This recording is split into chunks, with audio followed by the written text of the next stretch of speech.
ರಾಯಚೂರು ಭಾಗದಲ್ಲಿಯೂ ಕೂಡ ವಿಪರೀತವಾಗಿ ಮಳೆ ಆಗ್ತಾ ಇರೋದ್ರಿಂದ ಅಲ್ಲಿ ಜನ ಸಮಸ್ಯೆಯನ್ನ ಎದುರಿಸುವಂತಹ ಪರಿಸ್ಥಿತಿ ನಿರ್ಮಾಣ ಆಗಿದೆ. ರಾಯಚೂರು, ಯಾದಗಿರಿ ಈ ಎಲ್ಲಾ ಭಾಗದಲ್ಲಿಯೂ ಕೂಡ ಹೆಚ್ಚಿನ ಮಳೆ ಆಗ್ತಾ ಇದೆ. ಸೇತುವೆ ಮೇಲೆಯೇ ಬೈಕ್ ಚಲಾಯಿಸಿ ಒಬ್ಬ ದುಸ್ಸಾಹಸವನ್ನ ಮೆರೆದಿರುವಂತಹ ಘಟನೆಯೂ ಕೂಡ ನಡೆದಿದೆ. ಈ ವೇಳೆ ತುಂಬಿ ಹರಿತಾ ಇರೋ ಹಳ್ಳಕ್ಕೆ ಬೈಕ್ ಸವಾರ ಬಿದ್ದಿದ್ದಾನೆ.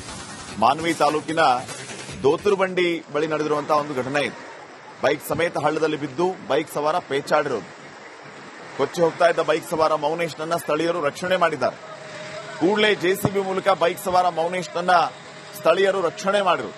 ಅಷ್ಟೊಂದು ನೀರು ಅಲ್ಲಿ ರಭಸವಾಗಿ ಹರಿತಾ ಇರುವಾಗ ಈ ಮೌನೇಶನ್ಗೆ ಏನ್ ಅರ್ಜೆಂಟ್ ಇತ್ತೋ ಏನು, ದುಸ್ಸಾಹಸಕ್ಕೆ ಇಳಿದಿತ್ತು. ಜೆಸಿಬಿ ಸಿಕ್ಕಿದೆ ತಕ್ಷಣ ಆ ಟೈಮ್ಗೆ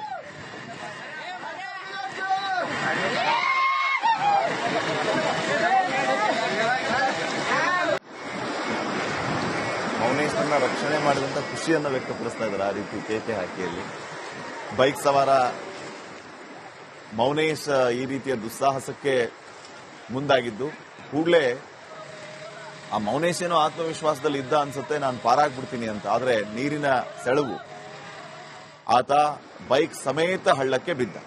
ಕೂಡಲೇ ಸ್ಥಳೀಯರು ಅದನ್ನ ನೋಡಿ ಆತನನ್ನ ರಕ್ಷಣೆ ಮಾಡೋದಕ್ಕೆ ಧಾವಿಸಿದ್ದಾರೆ. ಯಶಸ್ವಿ ಕೂಡ ಆಗಿದ್ದಾರೆ. ಜೆಸಿಬಿಯನ್ನ ತರಿಸಿ ಬೈಕ್ ಮತ್ತು ಮೌನೇಶ್ ಇಬ್ಬರನ್ನು ರಕ್ಷಣೆ ಮಾಡಿದ್ದಾರೆ. ಇದಕ್ಕೂ ಮುನ್ನ ಇದೇ ಸೇತುವೆ ಮೇಲೆ ಹೋಗುವಂತಹ ದುಸ್ಸಾಹಸವನ್ನ ಇನ್ನಿಬ್ಬರು ಮಾಡಿದ್ರು.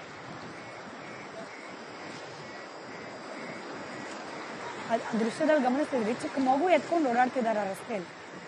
ಅಂದ್ರೆ ಜನಕ್ಕೆ ಏನಾದ್ರೂ ಅಪಾಯ ಆಗೋವರೆಗೂ ಅದ್ರ ಗಂಭೀರತೆ ಅರ್ಥ ಆಗಲ್ವಾ ಅಂತ. ಮೊನ್ನೆನೂ ಅಷ್ಟೇ ಚಾರ್ಮಾಡಿ ಘಾಟ್ ಹತ್ರ ಎಲ್ಲ ಹೋಗಬೇಡಿ ಅಪಾಯ ಅಂದ್ರು. ಫಾಲ್ಸ್ ಬಳಿ ಹತ್ತಿ ರೀಲ್ಸು ಫೋಟೋ ಶೂಟು ಮಾಡಕ್ ಹೋಗ್ತಾ ಇದ್ರು. ಪೊಲೀಸರು ಇಬ್ರ ಮೇಲೆ ಕೇಸ್ ಹಾಕಿದ್ರು. ನಿಮ್ ಪ್ರತಿನಿಧಿ ವಿವರಿಸ್ತಾ ಇದ್ರು, ಪೊಲೀಸರು ಆ ಕಡೆ ಹೋದ ತಕ್ಷಣ ಮತ್ತೆ ಅದೇ ಕೆಲಸ ಶುರು ಮಾಡ್ತಾರೆ ಪ್ರವಾಸಿಗರು ಅಂತ ಹೇಳಿ. ಏನಾರ ಹೆಚ್ಚು ಕಮ್ಮಿ ಆದಾಗ ಪೊಲೀಸರನ್ನ, ಅಲ್ಲಿನ ಸ್ಥಳೀಯ ಆಡಳಿತದ ವ್ಯವಸ್ಥೆಯನ್ನ ದೂಷಣೆ ಮಾಡು, ಮುಂಜಾಗ್ರತಾ ಕ್ರಮ ಕೈಗೊಳ್ಳಿಲ್ಲ, ಎಚ್ಚರಿಸಲಿಲ್ಲ ಜನರನ್ನ ಅಂತ ಹೇಳಿ. ಜವಾಬ್ದಾರಿ ಕೇವಲ ಪೊಲೀಸ್ ಇಲಾಖೆ ಅಥವಾ ಜಿಲ್ಲಾಡಳಿತದ ಮಾತ್ರ ಅಲ್ಲ, ಜನರದ್ದು ಕೂಡ. ಇಂತಹ ಸಂದರ್ಭದಲ್ಲೂ ಬೇಕಾ ಇವೆಲ್ಲ ಅವಾಂತರ? ಅದೃಷ್ಟ ಗಟ್ಟಿ ಇತ್ತು, ಬದುಕುಳಿದಾನೆ. ಇಲ್ಲಾಂದ್ರೆ ಬೈಕು ಇಲ್ಲ, ಆತನೂ ಇಲ್ಲ, ಹಂಗಾಗ್ತಾ ಇತ್ತು ಪರಿಸ್ಥಿತಿ. ಅಲ್ಲಿನ ಜನ ಅವ್ನ್ ಬದುಕುಳಿದ ಮೇಲೆ ಖುಷಿ ವ್ಯಕ್ತಪಡಿಸ್ತಿದ್ದಾರೆ. ಅದೇ ಹೆಚ್ಚು ಕಮ್ಮಿ ಆಗಿದ್ದಿದ್ರೆ ಅಲ್ಲಿನ ಸ್ಥಳೀಯ ಆಡಳಿತವನ್ನ, ಪೊಲೀಸ್ ಇಲಾಖೆಯನ್ನ, ರಕ್ಷಣಾ ಇಲಾಖೆಯನ್ನ ಎಲ್ಲದನ್ನ ದೂಷಣೆ ಮಾಡ್ತಾ ಕೂರ್ಬೇಕಾಗಿದ್ದ ಪ್ರಸಂಗ.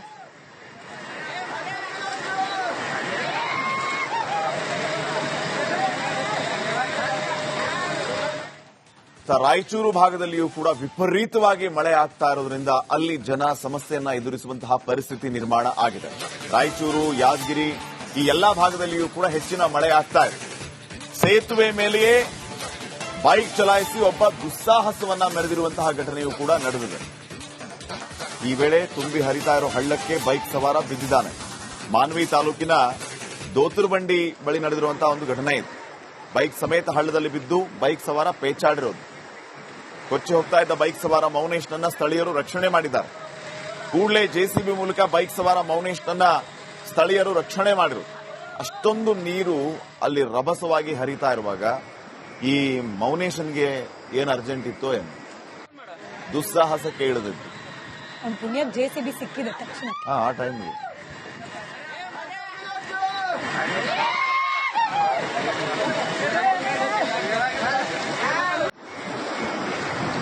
ಮೌನೇಶ್ನ ರಕ್ಷಣೆ ಮಾಡಿದಂತ ಖುಷಿಯನ್ನ ವ್ಯಕ್ತಪಡಿಸ್ತಾ ಇದ್ದಾರೆ. ಆ ರೀತಿ ಕೇಕೆ ಹಾಕಿಯಲ್ಲಿ ಬೈಕ್ ಸವಾರ ಮೌನೇಶ್ ಈ ರೀತಿಯ ದುಸ್ಸಾಹಸಕ್ಕೆ ಮುಂದಾಗಿದ್ದು ಕೂಡಲೇ ಆ ಮೌನೇಶ್ ಏನೋ ಆತ್ಮವಿಶ್ವಾಸದಲ್ಲಿ ಇದ್ದ ಅನ್ಸುತ್ತೆ, ನಾನು ಪಾರಾಗ್ಬಿಡ್ತೀನಿ ಅಂತ. ಆದ್ರೆ ನೀರಿನ ಸೆಳವು ಆತ ಬೈಕ್ ಸಮೇತ ಹಳ್ಳಕ್ಕೆ ಬಿದ್ದ.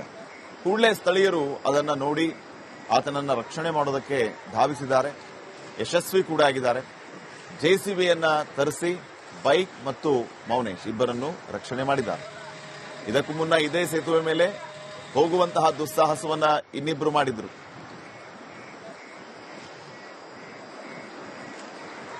ದೃಶ್ಯದಲ್ಲಿ ಗಮನಿಸ್ತಿದ್ರಿ, ಚಿಕ್ಕ ಮಗು ಎತ್ಕೊಂಡು ಓಡಾಡ್ತಿದ್ದಾರೆ ರಸ್ತೆಯಲ್ಲಿ. ಅಂದ್ರೆ ಜನಕ್ಕೆ ಏನಾದ್ರೂ ಅಪಾಯ ಆಗೋವರೆಗೂ ಅದ್ರ ಗಂಭೀರತೆ ಅರ್ಥ ಆಗಲ್ವಾ ಅಂತ. ಮೊನ್ನೆನೂ ಅಷ್ಟೇ ಚಾರ್ಮಾಡಿ ಘಾಟ್ ಹತ್ರ ಎಲ್ಲ ಹೋಗಬೇಡಿ ಅಪಾಯ ಅಂದ್ರು. ಫಾಲ್ಸ್ ಬಳಿ ಹತ್ತಿ ರೀಲ್ಸು ಫೋಟೋ ಶೂಟು ಮಾಡಕ್ ಹೋಗ್ತಾ ಇದ್ರು. ಪೊಲೀಸರು ಇಬ್ರ ಮೇಲೆ ಕೇಸ್ ಹಾಕಿದ್ರು. ನಿಮ್ ಪ್ರತಿನಿಧಿ ವಿವರಿಸ್ತಾ ಇದ್ರು, ಪೊಲೀಸರು ಆ ಕಡೆ ಹೋದ ತಕ್ಷಣ ಮತ್ತೆ ಅದೇ ಕೆಲಸ ಶುರು ಮಾಡ್ತಾರೆ ಪ್ರವಾಸಿಗರು ಅಂತ ಹೇಳಿ. ಏನಾರ ಹೆಚ್ಚು ಕಮ್ಮಿ ಆದಾಗ ಪೊಲೀಸರನ್ನ ಅಲ್ಲಿನ ಸ್ಥಳೀಯ ಆಡಳಿತದ ವ್ಯವಸ್ಥೆಯನ್ನ ದೂಷಣೆ ಮಾಡು, ಮುಂಜಾಗ್ರತಾ ಕ್ರಮ ಕೈಗೊಳ್ಳಿಲ್ಲ, ಎಚ್ಚರಿಸಲಿಲ್ಲ ಜನರನ್ನ ಅಂತ ಹೇಳಿ. ಜವಾಬ್ದಾರಿ ಕೇವಲ ಪೊಲೀಸ್ ಇಲಾಖೆ ಅಥವಾ ಜಿಲ್ಲಾಡಳಿತದ ಮಾತ್ರ ಅಲ್ಲ, ಜನರದ್ದು ಕೂಡ.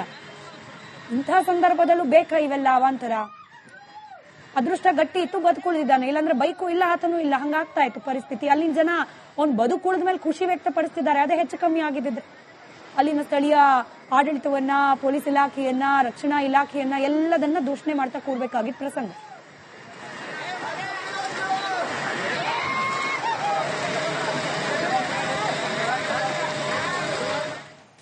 ರಾಯಚೂರು ಭಾಗದಲ್ಲಿಯೂ ಕೂಡ ವಿಪರೀತವಾಗಿ ಮಳೆ ಆಗ್ತಾ ಇರೋದ್ರಿಂದ ಅಲ್ಲಿ ಜನ ಸಮಸ್ಯೆಯನ್ನ ಎದುರಿಸುವಂತಹ ಪರಿಸ್ಥಿತಿ ನಿರ್ಮಾಣ ಆಗಿದೆ. ರಾಯಚೂರು, ಯಾದಗಿರಿ ಈ ಎಲ್ಲಾ ಭಾಗದಲ್ಲಿಯೂ ಕೂಡ ಹೆಚ್ಚಿನ ಮಳೆ ಆಗ್ತಾ ಇದೆ. ಸೇತುವೆ ಮೇಲೆಯೇ ಬೈಕ್ ಚಲಾಯಿಸಿ ಒಬ್ಬ ದುಸ್ಸಾಹಸವನ್ನ ಮೆರೆದಿರುವಂತಹ ಘಟನೆಯೂ ಕೂಡ ನಡೆದಿದೆ. ಈ ವೇಳೆ ತುಂಬಿ ಹರಿತಾ ಇರೋ ಹಳ್ಳಕ್ಕೆ ಬೈಕ್ ಸವಾರ ಬಿದ್ದಿದ್ದಾನೆ. ಮಾನ್ವಿ ತಾಲೂಕಿನ ದೋತುರ್ಬಂಡಿ ಬಳಿ ನಡೆದಿರುವಂತಹ ಒಂದು ಘಟನೆ ಇದೆ. ಬೈಕ್ ಸಮೇತ ಹಳ್ಳದಲ್ಲಿ ಬಿದ್ದು ಬೈಕ್ ಸವಾರ ಪೇಚಾಡಿರೋದು. ಕೊಚ್ಚಿ ಹೋಗ್ತಾ ಇದ್ದ ಬೈಕ್ ಸವಾರ ಮೌನೇಶ್ನನ್ನ ಸ್ಥಳೀಯರು ರಕ್ಷಣೆ ಮಾಡಿದ್ದಾರೆ. ಕೂಡಲೇ ಜೆಸಿಬಿ ಮೂಲಕ ಬೈಕ್ ಸವಾರ ಮೌನೇಶ್ನನ್ನ ಸ್ಥಳೀಯರು ರಕ್ಷಣೆ ಮಾಡಿರೋದು. ಅಷ್ಟೊಂದು ನೀರು ಅಲ್ಲಿ ರಭಸವಾಗಿ ಹರಿತಾ ಇರುವಾಗ ಈ ಮೌನೇಶನ್ಗೆ ಏನ್ ಅರ್ಜೆಂಟ್ ಇತ್ತೋ ಏನು, ದುಸ್ಸಾಹಸಕ್ಕೆ ಇಳಿದಿತ್ತು. ಅವ್ನ ಪುಣ್ಯಕ್ಕೆ ಜೆಸಿಬಿ ಸಿಕ್ಕಿದ ತಕ್ಷಣ ಆ ಟೈಮ್ಗೆ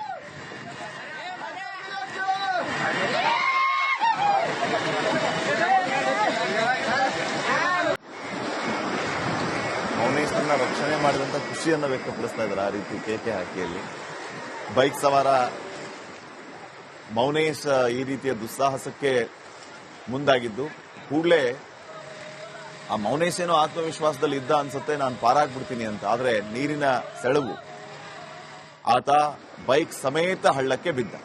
ಕೂಡಲೇ ಸ್ಥಳೀಯರು ಅದನ್ನ ನೋಡಿ ಆತನನ್ನ ರಕ್ಷಣೆ ಮಾಡೋದಕ್ಕೆ ಧಾವಿಸಿದ್ದಾರೆ, ಯಶಸ್ವಿ ಕೂಡ ಆಗಿದ್ದಾರೆ.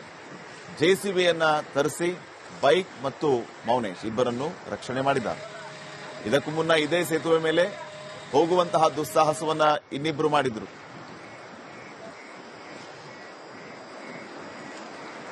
ದೃಶ್ಯದಲ್ಲಿ ಗಮನಿಸ್ತಿದ್ರಿ, ಚಿಕ್ಕ ಮಗು ಎತ್ಕೊಂಡು ಓಡಾಡ್ತಿದ್ದಾರೆ ರಸ್ತೆಯಲ್ಲಿ. ಅಂದ್ರೆ ಜನಕ್ಕೆ ಏನಾದ್ರೂ ಅಪಾಯ ಆಗೋವರೆಗೂ ಅದ್ರ ಗಂಭೀರತೆ ಅರ್ಥ ಆಗಲ್ವಾ ಅಂತ. ಮೊನ್ನೆನೂ ಅಷ್ಟೇ ಚಾರ್ಮಾಡಿ ಘಾಟ್ ಹತ್ರ ಎಲ್ಲ ಹೋಗಬೇಡಿ ಅಪಾಯ ಅಂದ್ರು, ಫಾಲ್ಸ್ ಬಳಿ ಹತ್ತಿ ರೀಲ್ಸು, ಫೋಟೋ ಶೂಟು ಮಾಡಕ್ ಹೋಗ್ತಾ ಇದ್ರು. ಪೊಲೀಸರು ಇಬ್ರ ಮೇಲೆ ಕೇಸ್ ಹಾಕಿದ್ರು. ನಮ್ಮ ಪ್ರತಿನಿಧಿ ವಿವರಿಸ್ತಾ ಇದ್ರು, ಪೊಲೀಸರು ಆ ಕಡೆ ಹೋದ ತಕ್ಷಣ ಮತ್ತೆ ಅದೇ ಕೆಲಸ ಶುರು ಮಾಡ್ತಾರೆ ಪ್ರವಾಸಿಗರು ಅಂತ ಹೇಳಿ. ಏನಾರ ಹೆಚ್ಚು ಕಮ್ಮಿ ಆದಾಗ ಪೊಲೀಸರನ್ನ ಅಲ್ಲಿನ ಸ್ಥಳೀಯ ಆಡಳಿತದ ವ್ಯವಸ್ಥೆಯನ್ನ ದೂಷಣೆ ಮಾಡು, ಮುಂಜಾಗ್ರತಾ ಕ್ರಮ ಕೈಗೊಳ್ಳಿಲ್ಲ, ಎಚ್ಚರಿಸಲಿಲ್ಲ ಜನರನ್ನ ಅಂತ ಹೇಳಿ. ಜವಾಬ್ದಾರಿ ಕೇವಲ ಪೊಲೀಸ್ ಇಲಾಖೆ ಅಥವಾ ಜಿಲ್ಲಾಡಳಿತದ ಮಾತ್ರ ಅಲ್ಲ, ಜನರದ್ದು ಕೂಡ. ಇಂತಹ ಸಂದರ್ಭದಲ್ಲೂ ಬೇಕಾ ಇವೆಲ್ಲ ಅವಾಂತರ? ಅದೃಷ್ಟ ಗಟ್ಟಿ ಇತ್ತು, ಬದುಕುಳಿದಿದ್ದಾನೆ, ಇಲ್ಲಾಂದ್ರೆ ಬೈಕು ಇಲ್ಲ, ಆತನೂ ಇಲ್ಲ, ಹಂಗಾಗ್ತಾ ಇತ್ತು ಪರಿಸ್ಥಿತಿ. ಅಲ್ಲಿನ ಜನ ಅವ್ನು ಬದುಕುಳಿದ ಮೇಲೆ ಖುಷಿ ವ್ಯಕ್ತಪಡಿಸ್ತಿದ್ದಾರೆ. ಅದೇ ಹೆಚ್ಚು ಕಮ್ಮಿ ಆಗಿದ್ದಿದ್ರೆ ಅಲ್ಲಿನ ಸ್ಥಳೀಯ ಆಡಳಿತವನ್ನ, ಪೊಲೀಸ್ ಇಲಾಖೆಯನ್ನ, ರಕ್ಷಣಾ ಇಲಾಖೆಯನ್ನ ಎಲ್ಲದನ್ನ ದೂಷಣೆ ಮಾಡ್ತಾ ಕೂಡ್ಬೇಕಾಗಿದ್ದ ಪ್ರಸಂಗ.